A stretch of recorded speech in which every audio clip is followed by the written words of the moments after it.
The Beast of Dry Gulch by Sevastian Winters. I knew he was coming long before I saw him.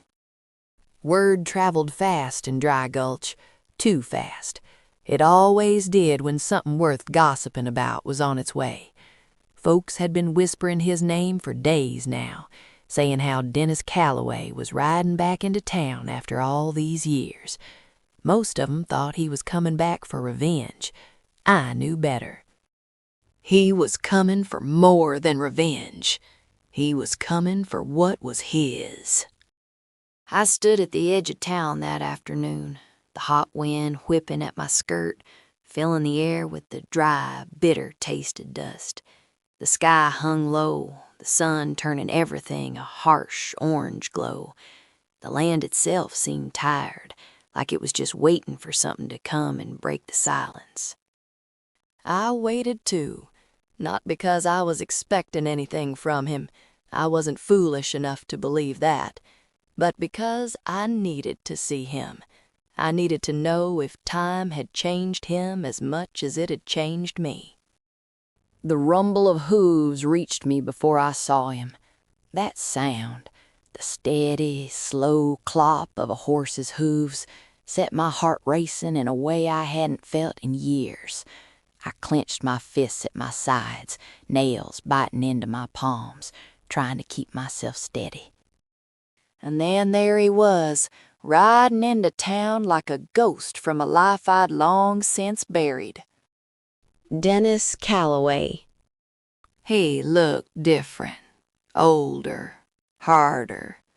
The war had left its mark on him, that much was clear. His shoulders were broader, his face more angular, his jaw set like stone. There was something in the way he held himself now, something that spoke of battles fought and lost, and a man who had seen too much of the world's cruelty. But even with all that change, I saw the man I once knew, and that made it worse. He didn't see me at first, didn't know I was standing there watching him.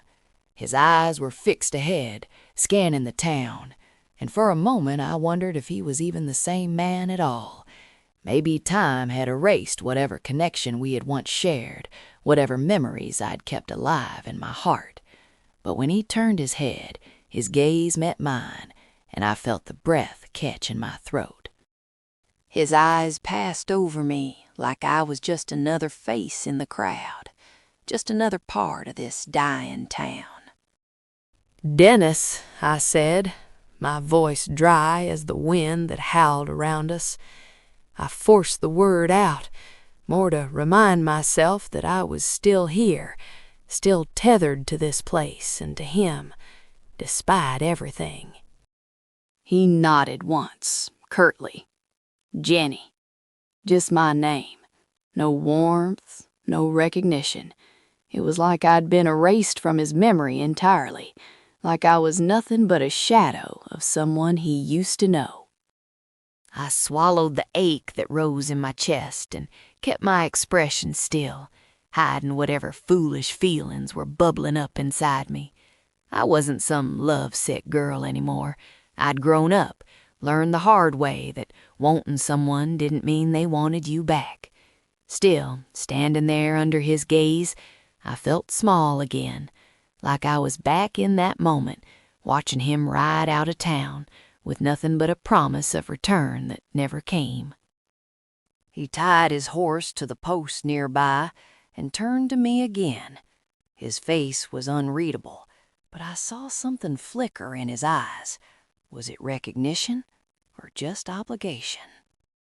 "Devlin's still here," I said, hoping for something, anything to break the distance between us. "I know." 2 words, and just like that, he dismissed me. Dismissed the years I'd spent waiting. The anger that bubbled beneath my skin wasn't just about him anymore. It was about all of it, the waiting, the silence, the emptiness that had followed him out of town. I should have walked away right then, turn my back on him and let him deal with Devlin on his own. But I couldn't. I couldn't leave him any more than I could have turned my back on my own shadow. You got a plan? I asked, hating how desperate I sounded, how much I wanted him to let me in. He didn't look at me, just nodded the nod of a man fully focused, thick, heavy, important. I could tell. He didn't explain himself, didn't offer any details, just let the air hang between us like a weight I wasn't allowed to carry. "I've got this," he said, his voice low, gritty. That was all.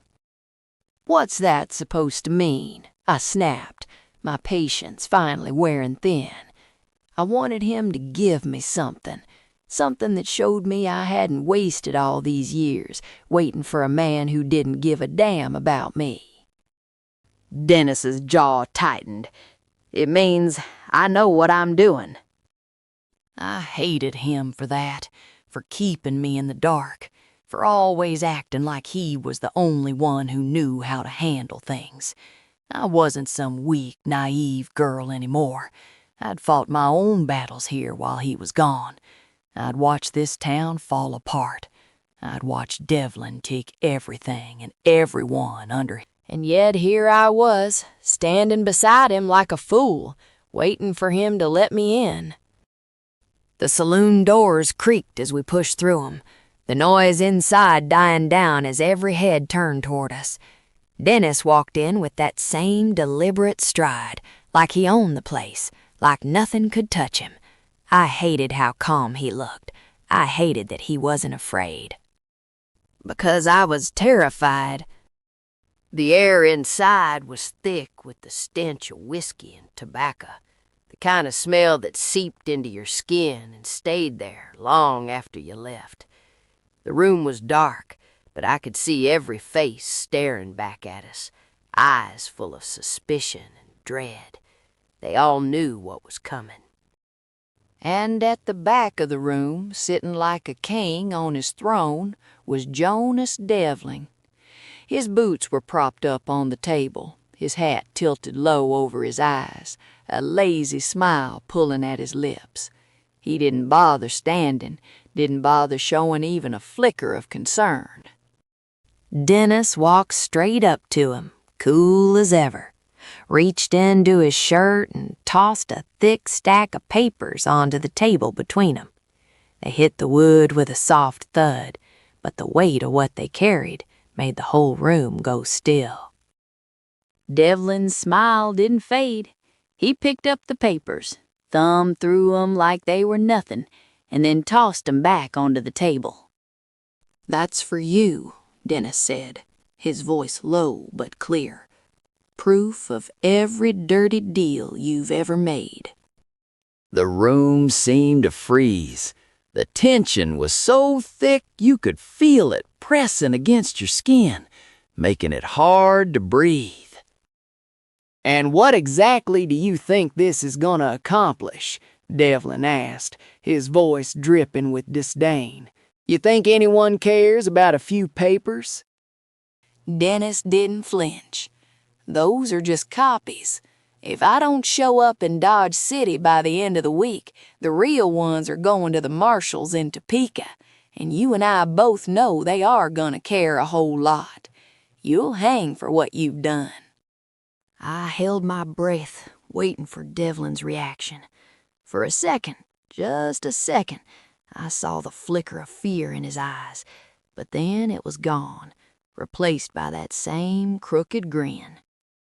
"You're bluffing," Devlin said. Dennis's jaw clenched, but he didn't speak. He didn't need to. The silence spoke volumes. Devlin tossed the papers back onto the table with a sneer. "What do you want?" "I want my land back. I want everyone in this town to get their land back," Dennis said evenly. "That's my land. I want it fair and square," replied Devlin. "Like hell you did. You ain't ever played an honest game of poker in your life." "You calling me a cheater?" I should kill you where you stand, said Devlin, reaching towards his hip. Dodge City, Topeka, Federal Marshals. Any of this making its way into that thick head of yours? Dennis asked coolly. Devlin relaxed. So, what now? You want to settle this with a game of cards? Just like old times. Dennis's face remained hard, impassive. One last game, with a fresh deck. If you win, I leave. No marshals, no papers, and you'll never hear from me again. And if you win, every ranch you stole goes back to the rightful owners, including mine, and then you disappear for good. The silence that followed was suffocating. Every man in that room knew what was at stake, could feel the tension coiling tighter with every passing second. Devlin's men shifted uneasily in their chairs, hands twitching near their holsters, but no one made a move. Finally, Devlin leaned back in his chair and let out a slow, cold chuckle. "Fine," he said, his voice slick as oil. "One last game." I don't remember the last time I felt as scared as I did watching them play that game. Every card that hit the table felt like another step toward disaster, another inch closer to something breaking. Dennis didn't show it, didn't let anything slip, but I could see the tension in the way his hand hovered over the cards, the way his jaw was set so tight I thought it might crack. I watched him closely, trying to figure out what his plan was, but he gave me nothing, no reassurance, no hint that he had any control over what was happening. All I could do was sit there, helpless, while he gambled with not just his life, but the lives of everyone in town. The hands played out slowly, agonizingly. The pile of chips in the center of the table grew larger, and with every round, the room grew quieter, more tense. I could feel the weight of the town's eyes on us, could feel the air thickening, like the storm we were all waiting for. And then came the final hand. Dennis stared down at his cards, his face a perfect mask of calm, but I could see the slight tremor in his hand, could feel the pressure building. He pushed his chips forward, his voice low, steady. All in. Devlin's eyes flicked to the chips, then back to Dennis. His smile was gone now, replaced by a cold, calculating stare. He hesitated for a fraction of a second, then matched the bet. All in. The room held its breath. The last card lay face down on the table, waiting. Then Devlin sneered, his hand darting toward his gun. "Calloway's cheating. Ain't no way he's winning this clean." Before I could even react, Dennis's Colt was out. The crack of the shot echoed through the room, and Devlin's body jerked, blood blooming across his chest as he collapsed onto the floor. The saloon fell silent. The only sound the soft clatter of Devlin's body hitting the ground. I felt my breath leave me in a rush, my heart hammering in my chest. It was over. Dennis had won. The noise from the cheering crowd was deafening. I stared at Dennis, willing him to look back. But he wasn't looking at me. He wasn't looking at anyone. I stepped forward, more determined. My eyes darted between Dennis and the last card, still face down on the table. I didn't know what came over me, but before I could stop myself, the words were out of my mouth. "If that card's a winner," I said, my voice trembling slightly, "you're going to marry me and make me an honest woman. If not, I will never mention it again."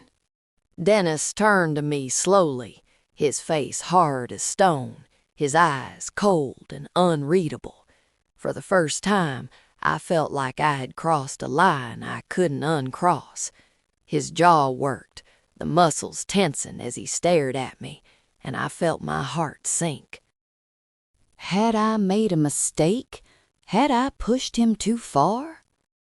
His gaze was like a hammer, driving my heart deeper into the pit of my stomach. He didn't move, didn't speak, just regarded me with that stern, unyielding look that made me feel like the biggest fool in the world. Finally, he spoke, low, like a growl. It seemed the whole room had gone silent, as intent on hearing his reply as I was. "I've already lost more of my life to gambling than I ever want to lose," he said, each word like a nail being driven into me. "Why the hell would I risk any of that again?" I felt the breath leave me, my throat tightening, my chest aching with the weight of his words. I'd misread everything. I'd been too forward, too foolish. I'd just lost him, lost everything. He reached down, picked up the last card without even looking at it, and ripped it in half and tossed the pieces into the fire. The pieces caught fire, and he turned away from me. I was devastated. My heart sank, my stomach twisted. I thought I had lost him forever. But then, just as I thought he was going to walk away, Dennis turned back to me, tears he hadn't wanted me to see in the corners of his eyes. He spoke again, his voice rough, gravelly, and full of something I hadn't expected. "Why in the hell would I risk losing you again?" Before I could even react, he pulled me into him, his hands firm but gentle as he kissed me, deep and certain. The world around us seemed to disappear, everything fading except for him, except for me, except for us. When we finally broke apart, he looked down at me, his grin half hidden beneath that familiar seriousness. He called over his shoulder. "Hey, bartender," he said, his mouth curling into a rare grin. "Send someone to fetch the preacher," he said, his voice clear and authoritative. "We're getting married tonight."